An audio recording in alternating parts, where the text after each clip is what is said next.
ꯕꯣꯝꯁꯤꯅ ꯑꯩ ꯉꯁꯥꯏꯗꯩ ꯉꯥꯏ ꯂꯩꯔꯛꯄꯅꯦ ꯕꯣꯝꯁꯦ ꯁꯨꯝ ꯊꯥꯗꯅ ꯂꯩꯔꯦ ꯉꯁꯥꯏꯗꯒꯤ ꯕꯣꯝꯁꯦ ꯅꯪꯅ ꯑꯃꯨꯛ ꯒꯣꯔꯣ ꯒꯣꯔꯣ ꯈꯣꯠꯂꯣ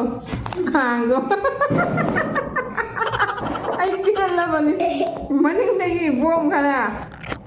ꯑꯃꯁꯨ ꯁꯣꯟꯗ ꯆꯥꯛ ꯆꯥꯔꯦ ꯈꯥꯡ ꯒꯣꯔꯣ ꯒꯣꯔꯣ ꯃꯅꯥ ꯅꯪꯅ ꯀꯔꯤꯒꯤꯅꯣꯅꯦ ꯂꯦꯡꯉꯤꯁꯤꯕꯨ ꯑꯩ ꯂꯋꯥꯏ ꯈꯔ hello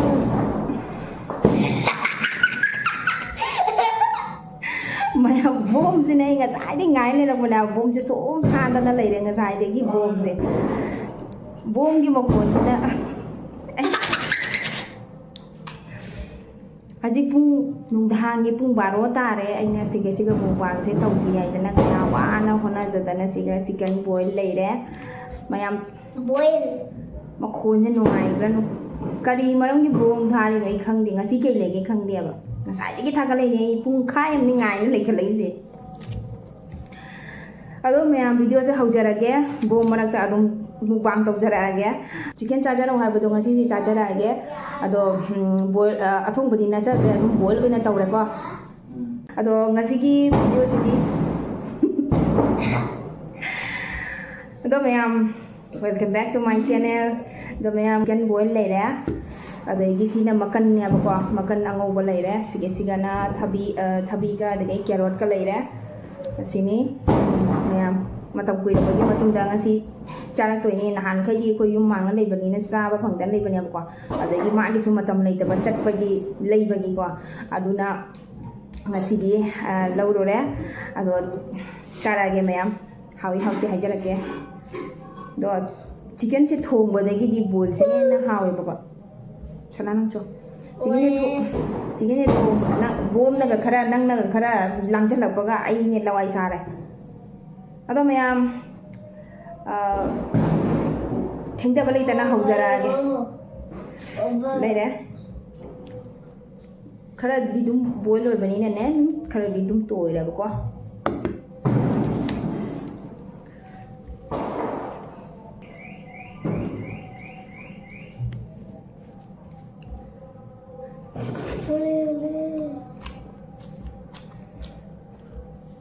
하왜?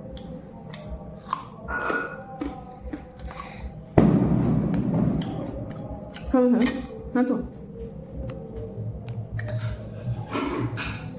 먹자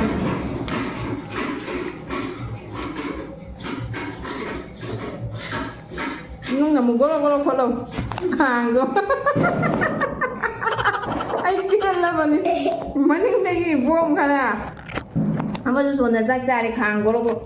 mana nangna karigino ni lengsibu ai lawai kha masin du thuje anh mukbang khai tông jengi tông nung dang si ai du wan na gi hona jadana mai ka je kala cream powder ka thaisa la ki na hona jaba se ngoi na disturb tau ji chu chu wa ba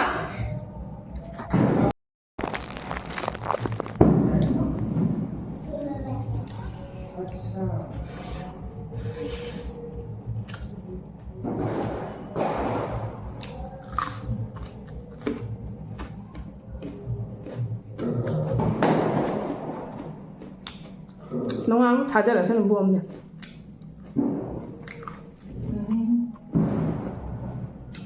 엄마. 잡으러. पापा मुझे mobile देखना है दे दो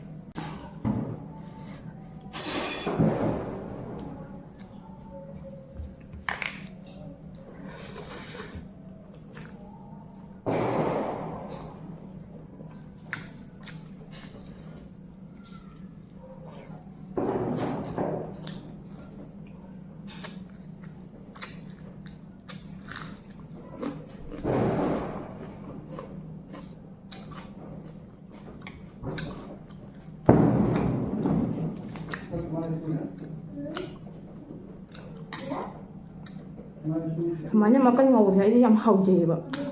Hầu em.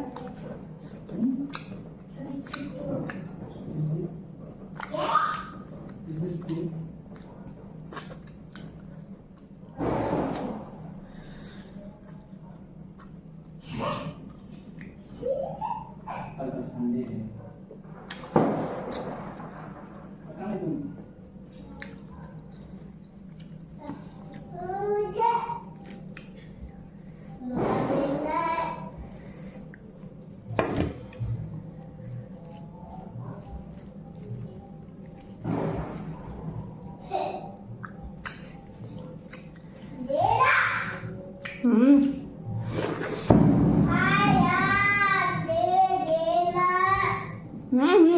quá. Nóng lắm rồi. Nóng lắm rồi, phi quá.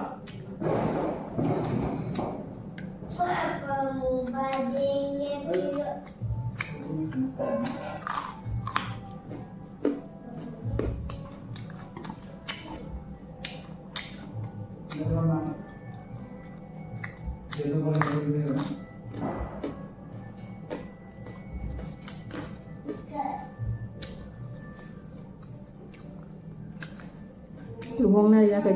bom thì giảm phát không?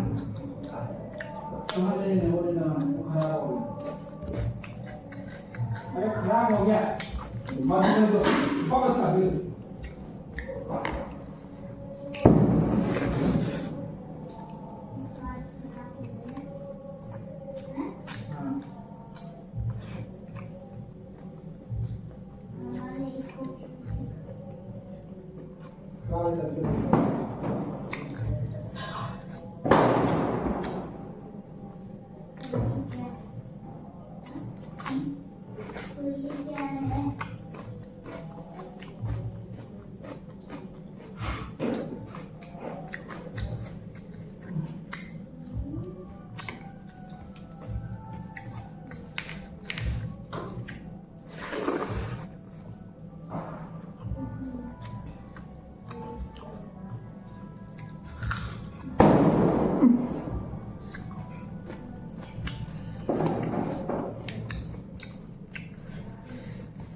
Ăn mấy cái một sai.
mayam tong na ta bani mi kwai nya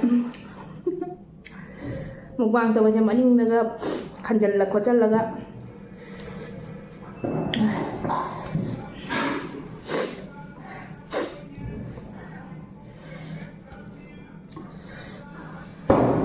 fajana haji biasa ramai khanjal laga khochal laga sai dena kwa ai di chakhum den sa da de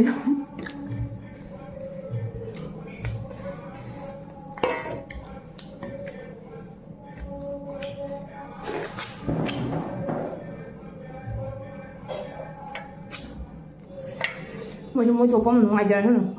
thay lại nó vuông mà một vàng thôi ấy chỗ chỉ kiến chỉ hào mà sao thay rồi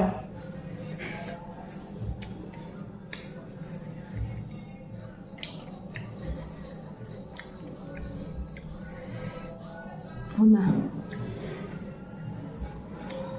xa cơ riêng số máy nữa làm ta đã có sẽ ta sẵn bằng ngầm đấy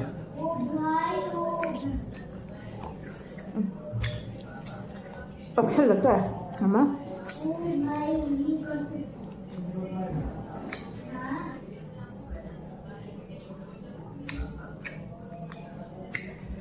trông như chăn gì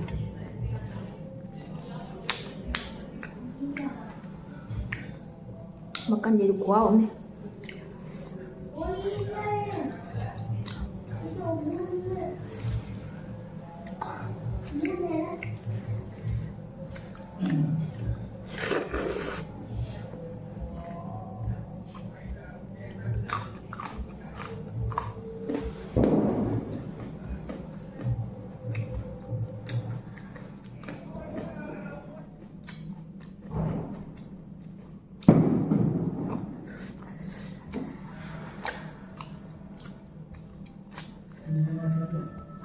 ꯆꯥꯔꯣꯏꯗ꯭ꯔꯤꯕꯣ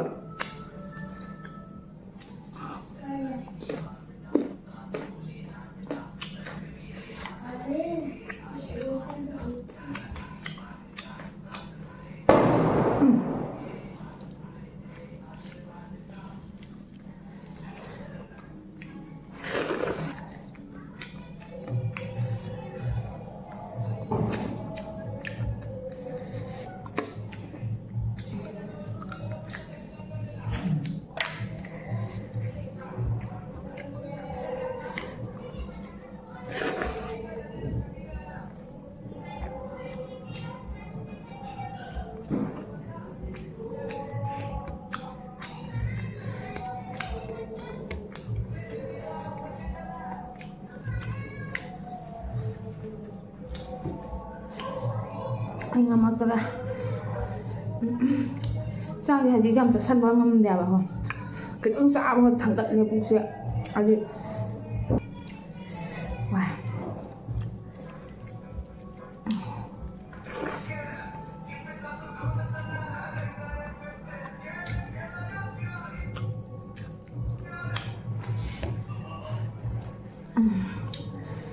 khá lầy à ꯑꯗꯣ ꯃꯌꯥꯝ ꯑꯩꯒꯤ ꯃꯨꯛꯕꯥꯡꯁꯦ block ꯃꯔꯛꯇ ꯑꯣꯏꯅ ꯁꯨꯝ ꯂꯣꯏꯁꯤꯜꯂꯦ ꯃꯌꯥꯝ ꯚꯤꯗꯤꯑꯣꯁꯦ ꯁ꯭ꯋꯥꯏꯗ ꯂꯣꯏꯁꯤꯟꯖꯔꯒꯦ ꯅꯨꯡꯉꯥꯏꯕꯤꯔꯗꯤ ꯂꯥꯏꯛ ꯁꯤꯌꯔ ꯁꯕꯁꯀ꯭ꯔꯥꯏꯕ ꯀꯥꯎꯕꯤꯒꯅꯨ ꯃꯌꯥꯝ ꯕꯥꯏ ꯕꯥꯏ